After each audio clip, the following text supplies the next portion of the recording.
Hi, I'm Malika Bilal filling in for Femi OK, and you're in the stream.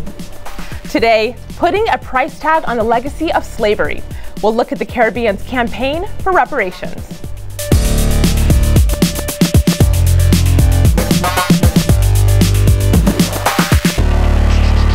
Digital producer Omar Badar is here looking out for your live feedback. Omar, what's the community saying today? They're actually having a lot of heated disagreements about whether reparations is the way to go. We put out the question of whether people think that there's an alternative to reparations. Here on my screen, Ajua says no, there is no compromise for reparations. Reparations means to repair damage.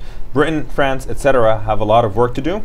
She goes on to say that the damage is so deep and widespread that reparations could take years to account for. Europe doesn't want to go there. On the other hand, Abdullah Muhammad here says, most independent black nations have had ample time to stabilize themselves, and it is their own ineptitude that holds them back. Stop playing the blame game and be accountable. As you can tell, this is going to be a feisty conversation, hopefully moving forward. For those of you at home, we want you to be part of this conversation, so be sure to tweet in using the hashtag you see on your screen right now, AJStream.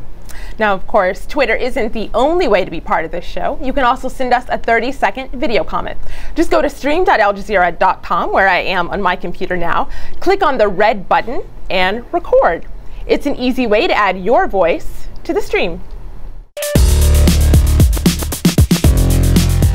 I'm Danielle Taminio, and I'm an Episcopal priest, and I'm in the stream. The Atlantic slave trade was an enormous setback to development in the Caribbean, and now many of the region's leaders are calling for justice in the form of reparations.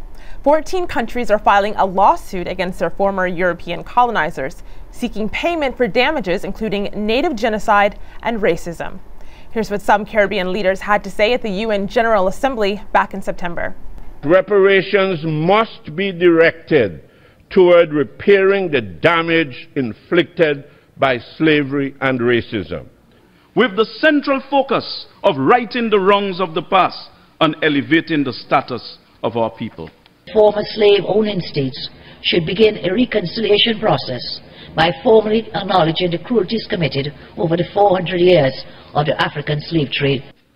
And the European nations which engaged in conquest, settlement, genocide and slavery in our Caribbean must provide the reparatory resources required to repair the contemporary legacy of these historic wrongs. So as we examine that legacy of slavery, we ask, could reparations help repair past wrongs? With us to discuss this is Jomo Thomas. He's a senator and chair of the St. Vincent and the Grenadines Reparations Committee. He's joining us via Skype from Kingstown. In London on the phone, we have Martin Day, a senior partner with the law firm Lee Day. He's representing 14 Caribbean nations in their legal case for reparations. In Trinidad and Tobago, we have Jeline Matthews, a lecturer of Caribbean history at the University of the West Indies. Also in Trinidad and Tobago, Attila Springer. She's a writer and activist who opposes the Caribbean leaders' push for reparations. Well, welcome to all of you, Attila, Jeline, Martin, and Jomo. We want to get the conversation started right away. So, Senator Jomo, I'd like to start with you. Now, the push for reparations is nothing new. This is something we've seen before in the Caribbean and also here in the U.S. So the question is, why now? Where is this current push coming from? Well, it's coming from the feelings of Caribbean leaders and who are feeding off the sentiments of the majority of people in the Caribbean. Because you have to understand, governments become elected simply by being elected by the majority of people in respective countries. So when people say that this is a top-down approach, I don't quite understand it, because these governments are only become elected governments because the majority of people in the respective countries would have voted for them. So the push is coming now because people are understanding more and more over all of the decades of trying to raise consciousness by a number of activists, by intellectuals, academics, the Rastafarian movement, other Black Power movement, and so on. People are now coming to understand that genocide committed against our people, the transatlantic slave trade and slavery, colonialism and racism did an enormous damage to our people in the region. It did damage on the continent of Africa, but certainly here in the Caribbean. We have to understand that there was a time in history where the Caribbean was said by Europeans to be the most prized piece of real estate in the world. They made enormous profits from off the backs of our ancestors, and the time for reckoning is now, and I don't think there's a better time. Right. Well, Attila, you just heard Jomo say that this wasn't just a top-down approach. I'm interested to get your take on what you think of this current push.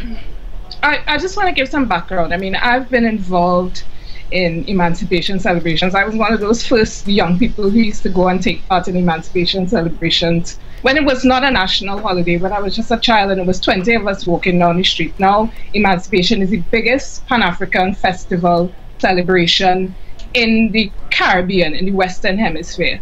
So I understand absolutely the need for us to recognize our history and recognize the fact that enslavement, and I don't like the word slavery because people were enslaved. The whole question of enslavement needs to be confronted. We need to confront that history. It is absolutely important. But the fact of the matter is that I am not convinced that my government is actually interested in addressing the issue of reparations and in addressing, before even we get to the issue of reparations, addressing the issue of enslavement as it relates to our history, of the fact that we have an African population. I do not know what the CARICOM's policy is on racism and race discrimination. I do not know these things. So how can we be coming now to say that reparations is an issue that we want to address when we have not addressed how we feel about the fact that these things have existed in our history for the past 400 years? I mean, these are things, when we talk about there was a National Committee on Reparations set up last week, right? How can that be sensible? How can that be sensible to have a National Committee on Reparations set up last week when you have already gone to these European countries to sue them? You have now set up this National Committee. That to me seems to be, wrong side. We actually I really am concerned, and I'm saying this in specific reference to Trinidad and Tobago. The National Committee on Reparations was being established, and I'm looking at the news story now. This news story was published on November the 24th, which was yesterday. Sure. We have other kinds of concerns that are also coming up. The concern on the practicality of, when you're talking about reparations, how you can actually quantify something like this. We have a tweet here from Chipampe who says, reparations from whom? Most of the slave trading nations are in economic decline. How do you quantify sums owed? And we have here Miss Kim Wilson who says, how do you put a price on the damage that's been done? How is that even measurable? Julene, do you have a take on this?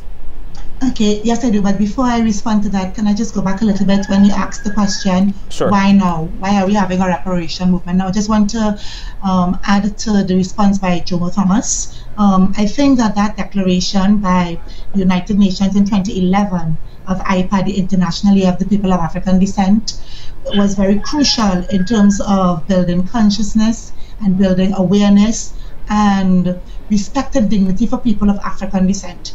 And of course, if you are speaking about African people, we cannot ignore the 400 years of slavery that we were subjected to, that African people were subjected to by European colonizers. So that declaration, as well as the 2007 year when we celebrated the bicentennial and the abolition of the trade in captured Africans, helped to, I think, encourage and to feed the need to pursue reparation. So why are we waiting for the UN to tell us when we are supposed to ask questions about ourselves? Why are we doing that? Why are we waiting for the UN? Let me just say the point I was making about the UN is that they encouraged. Yeah, but why are we waiting? Why is CARICOM waiting for somebody to tell us? Attila and Julene, you're making very valid point. You're making valid points here, but I hear Jomo trying to get in, and I want to go back to you, Jomo. Okay. But I'd like you also, before you answer, I'd like you also to address the question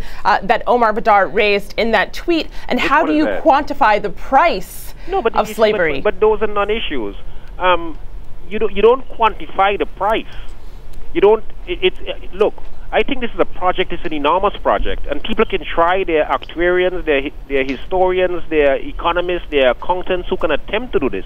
It is not to say that you would ever come up with a scientific formula that would account for every single atrocity that had been committed over the years. What we seek to establish is that some people committed a wrong and they should pay. It's like if you are driving down the street of Washington, D.C., and you are struck by a car and you lose your 2 legs. You can't walk. It's as if to say, well, look, you shouldn't seek any kind of compensation at all because you would never be able to make this person whole again. Those arguments are really non-arguments. They are intended not to push the conversation along or to get people to accept that they committed a wrong. It is as if they want to divert the conversation into something else. Additionally, while material payment is important, I think the bigger issue is acknowledgement by the Europeans that they did something wrong and that they are willing to apologize as a means of trying to heal the psychological damage that have been waged as a result of enslavement. I was a little concerned about Attila stressing Trinidad and Tobago and my government and so on, but in reading the recently concluded conference on reparation, to me the emphasis was not, at least they tried to emphasize that we should not go the route of parochialism, stressing the importance of your individual country, but that this movement for reparation should be a multi-regional, where all the nations are coming together. So Jolene, I just want to pick up on something that you said. I want to make sure that I'm understanding you correctly. So you're saying that at the very least, what you're asking for is an apology. To begin with, I'm not saying at the very least and stop there. At the beginning, there should be an acknowledgement and an apology. In terms of the payment, I would not make too much fuss about dollars and cents.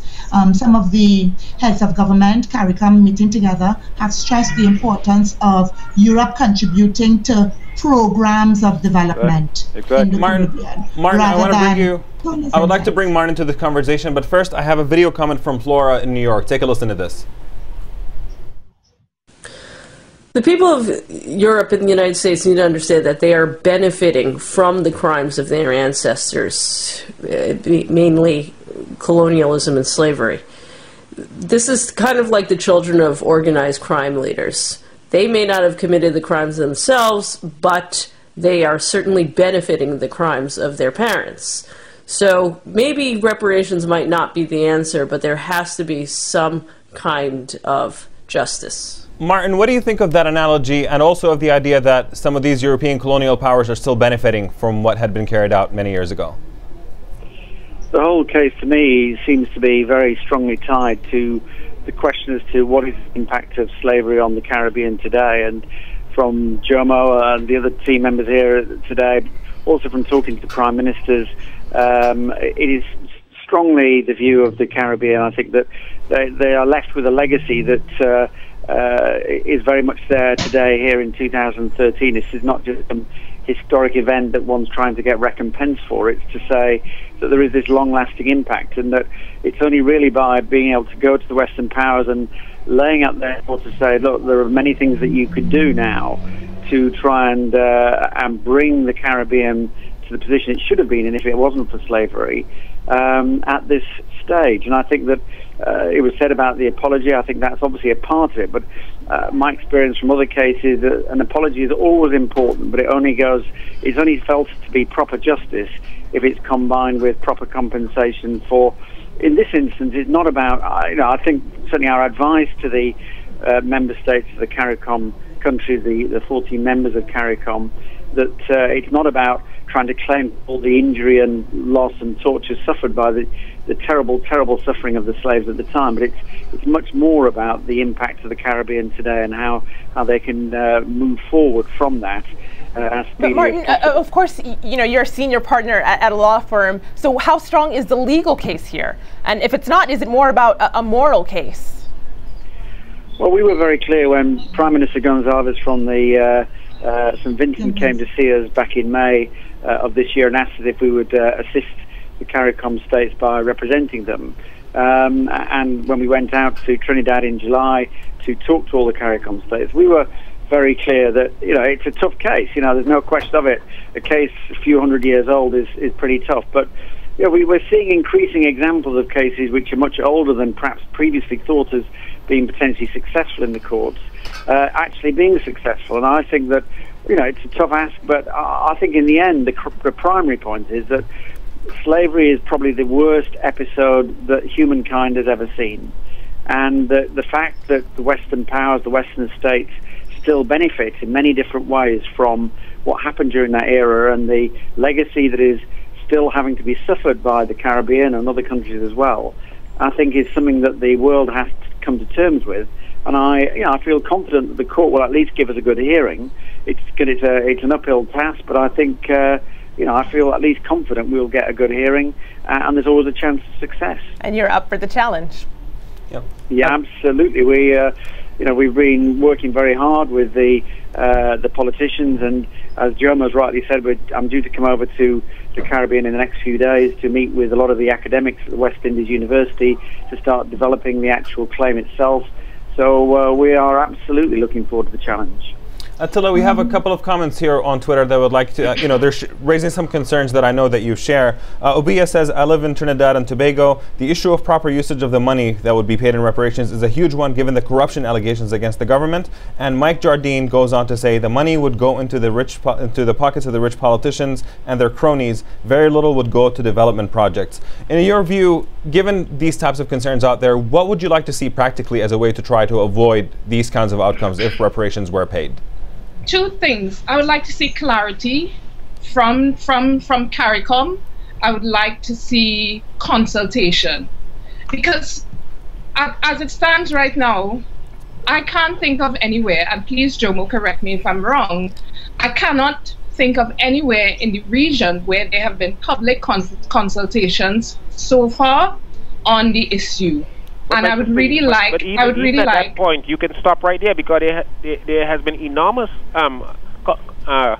consultation in Jamaica. There has been the reparations committee has been formed for 3 years for 4 years right. Since 2009 in St. Vincent. Okay, that's Jamaica and that's St. Vincent. What about CARICOM? Because I'm pointing.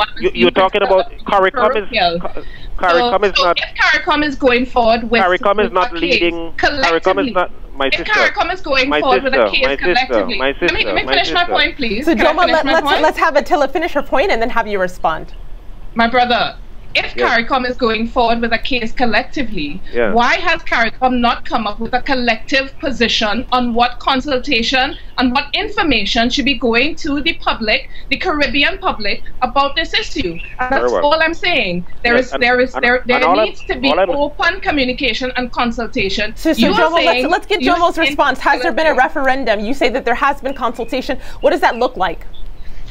Well, they have been going to communities, talking to different people in different communities, trying to explain the issue of reparation, trying to explain the difficulties that has resulted as a result of all of these years of slavery and colonialism and racism. Part of it, as we understand it, is to bring consciousness to people, to get people to understand that part of the reason why we have the problems which we have, some of the reasons why we have the self-hatred that we have in the region, is precisely because of the legacy of slavery and colonialism. And just last week here in St. Vincent, we had a consultation. We are doing this work today on Al Jazeera. Next week, we are having another consultation in another community. We went to 2 high schools in the last month speaking to people. And that work continues. Excuse me? Jalene has a follow-up. I'd like to get Jalene, and then I want to go back to the community because I know lots of people are tweeting in about this. Jalene. Right, Jomo, I was reading and I noticed that there has been an attempt to establish a website as a means of contributing to sensitizing and making people aware of the movement for reparation. There has also been a call to put reparation on the school curriculum for history and for social studies, as well as the erection of a monument in honor of the many victims of the trading captured Africans and enslavement. I think quite a bit has been done so that it will not be, as Attila fears, a top-down approach in terms of approaching the European countries, former enslavers and colonizers for reparation. I just want to draw up an example. What permanent structures have come out of the celebration or the observance of the year of the International Year for People of African Descent. Has anything come out of that for CARICOM? Has anything come out of the 200th anniversary of the abolition of the slave trade? What are the quantifiable things that have come out of those two things that we've seen in the past 10 years? And of course, the Year of African Descent, for those of our viewers who aren't aware, the Year of African Descent was 2011. That's what Attila is mentioning. Jomo, would you like to respond? And then I'd like to get to community. What has come out of it? Because it seems to me that the CARICOM initiative was of July. In 2007, I know that we had a whole year of activities here in St. Vincent and the Grenadines. In fact, that was the first year that our Prime Minister went to the United Nations and raised the issue of reparations. And we have been speaking to that issue every year at the United Nations since then. The process is a long process. It's going to take a long time. It needs building consciousness and taking the education, taking the ideas out to people. I don't know what kind of permanent structure the sister is talking about, but it seems to me that the most fundamental thing that we can be doing at this time is to raise people's ideas and making people more aware. I'm going to quote for you. I'm going to quote for you a story that I just pulled up because I googled CARICOM International Year for People of African Descent, and the first story that comes up is one where CARICOM is being criticized for their lack of support for the decade for people of African descent. And the criticism is coming from Vereen Shepherd, who is listed as one of the main academics whose work is being quoted on this whole issue of the Reparations Commission. And of course, we love when our guests Google on the show. But Vereen Shepherd is the chairperson of the Jamaica Reparations Committee. But she says here, sadly, CARICOM has done little to advance the project of the United Nations, where the proposal is still languishing. All right, so this is October 2013. This story is from. All right, yep. So I'm just saying, I'm just asking again. If I may interrupt this real quick, because there are a lot of other issues that are actually coming in online that I would like to hear your thoughts on. There are a lot of people who are actually not comfortable with the idea of money reparations being the way this goes about. Obeya here tweets in, says, money as compensation for enslaving our forefathers. Money is the reason they were enslaved in the first place. And Aminu goes on to say, monetizing the damage done to Africans through slavery is an insult to the memories of those enslaved and their relatives. We just have one more video comment that I would like you to listen to real quick from Chipampe in Zimbabwe. Take a listen to this.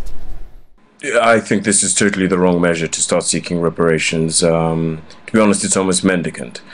I think investment in education, in industry, the way sort of Singapore and so on has gone is the right way to go, not to start seeking reparations from countries that are in decline and probably can't afford it anyway. So that was Chipampe from Zambia. Jomo, do you think that there could be alternatives to just doing this for money? Isn't that a semantic exercise? Because if you are saying we should have investment in industry and in education, I know John Henry Gates at Harvard University talks about investment in education and health and so on and so forth. This is why we have said that the effort for reparations should not simply be about a case. It should be a developmental conversation that helps to lift the Caribbean up because of the legacy of slavery and colonialism and racism. It's not so much about rushing out to a case and seeking X amount of damages. My brother, that the education needs to start at the ground, and the education needs to start at a policy level,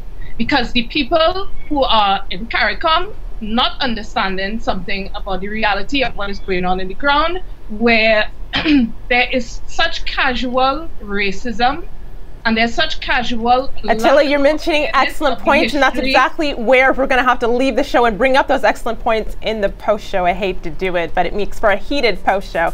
That's all the time we have for now. But on the next show, U.S. immigration reform activists are stepping up pressure on the government. Many have turned to hunger strikes and acts of civil disobedience to push for change.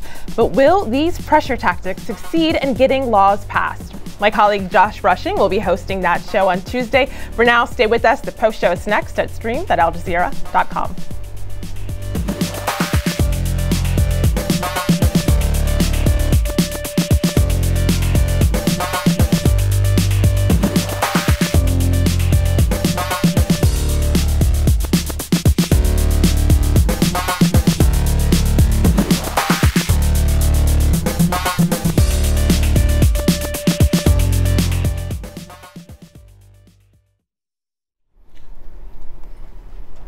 Oh, I just saw you. Welcome back. This is the Stream's online post show. We're talking about the legacy of slavery in the Caribbean and the cases for and against slave reparations. Now let's get back to the conversation. Unfortunately, as the main show ended, I had to cut off Attila, who was making some great points. I want to get back to Attila, and then I want to bring in Martin and change the angle a little bit. So Attila, go ahead. Yes, I'm yeah. I just wanted to say that, you know, it really, it's not really an issue of who is for reparations and who is against reparations. The fact of the matter is that we need to confront our history. And until we confront our history, and until we confront the mountain of problems that that still impact on our lives today, then the issue of reparations is a moot point. And we might win the case, you know. But then what happens the day after? What happens after we win this case? Or what happens after we lose this case? What happens after the struggle continues? Right, but how is the struggle going to continue? How is the struggle going to continue? The struggle would continue by those of us who are committed to carrying it. Look, there's a contradiction, eh? Certain persons in CARICOM, certain governments may not want to move as fast as other governments may want to move. Some of us may be more conscious than others. Some of us may want to carry the fight for reparations a little further along than maybe some of the prime ministers, some of the politicians, some of the other people in the Caribbean. I think that we have to understand the dialectic of this struggle and to take it wherever some of us can take it. We have to push as hard as possible to carry it as far as we can take it. If we move from the premise that, oh, you know, there's no CARICOM policy, which is not quite true, because out of the reparations conference here in St. Vincent, we had a communique that spoke to certain issues. But if we move from that premise, then we are going to say that we must never do anything, or we must wait until we have the ideal situation before we do anything. And that's the it's about building on. It's about building. I actually want to bring Martin Day back in here. Martin, of course, is a senior partner at a law firm. And Martin, now you've had success with securing reparations before. I pulled up on my screen here a picture. It's a picture of victims of of what's been deemed torture by the British against the Mau Mau insurgency. And of course, in that case, you secured an agreement from the British government to pay $21.5 billion in reparations to more than 5,000 Kenyans. So is this a precedent? Is there any implication that this is what could happen for the slavery case? Martin? It looks like we might have lost Martin for the moment. Of course, we'll get back to him because that's an interesting question that I know our online community has also had. But speaking of our online community. Yeah, we actually have people also addressing this broader implications of a case like this. We have Eric here who says, talking about reparations, says it's not the way to go. Slavery ended years ago and we all want to forget about it. Won't do the world any good to open old wounds. Jillian, what is your take on this? Like, if a case like this comes forward, do you think this in any way gets us stuck in the past, or do you think this is necessary justice for us to be able to move forward at all? I don't want to talk about being stuck in the past. I mean, it's very hard for us to think about a present and a future without considering the way in which the past affects our lives. The past walks into our present. It will shape our future, not exactly, but it will have an impact, so that there is no disconnect between the past, the present, and the future. It's not just about an old wound that we are digging up. It is something that we are living with and that we have to address. It's part of our need for human dignity. Let's acknowledge. Europe needs to acknowledge and apologize, and as much as possible repair the damage of slavery. I wanted to make some comments earlier when Attila was speaking, and I want to say to her that it is important for us to have national and regional unity in this struggle for reparation. We should not fight against each other. By fighting against each other, we are hindering the progress that we would like to make in this venture. A very important psychological, social, and economic movement that we should all rally behind and support. And one other thing, you had asked about the question about payment, the way in which the former enslavers and former colonizers benefited from slavery. To me, this is the essence of Eric Williams' Capitalism and Slavery thesis, where he did make convincing connections between industrialization in Britain in the 1830s and profits generated from the trade in captured Africans and from slavery. Europe has benefited. There are many manifestations, as Beckles has demonstrated in his book, Britain's Black Debt. There are still physical manifestations of the way in which Europe benefited from exploitation of people of African descent through Caribbean slavery. So Jomo, we hear Gillian raising several excellent points there, and I want to pick up on one of them. She mentioned acknowledgement from Europe. Of course, the stream reached out to the UK government, and we got this response: we do not see reparations as the answer. Instead, we should concentrate on identifying ways forward with a focus on the shared global challenges that face our countries in the 21st century. And this is a response from Mandy Heffield, a spokesperson of the UK Foreign and Commonwealth Office. So, Jomo, what would an adequate settlement look like if you have responses like this from leaders who are not prepared to offer reparations? Well, you know, that's the thing. Reparations is a struggle for power. It is fundamentally a struggle for power, because some people say that, oh, you don't want to go back. We don't want to deal with this because the world has enormous problems now. Our position in the Caribbean, our position in St. Vincent definitely, is that many of the problems that we have now, we can trace them back to genocide and conquests and slavery and colonialism.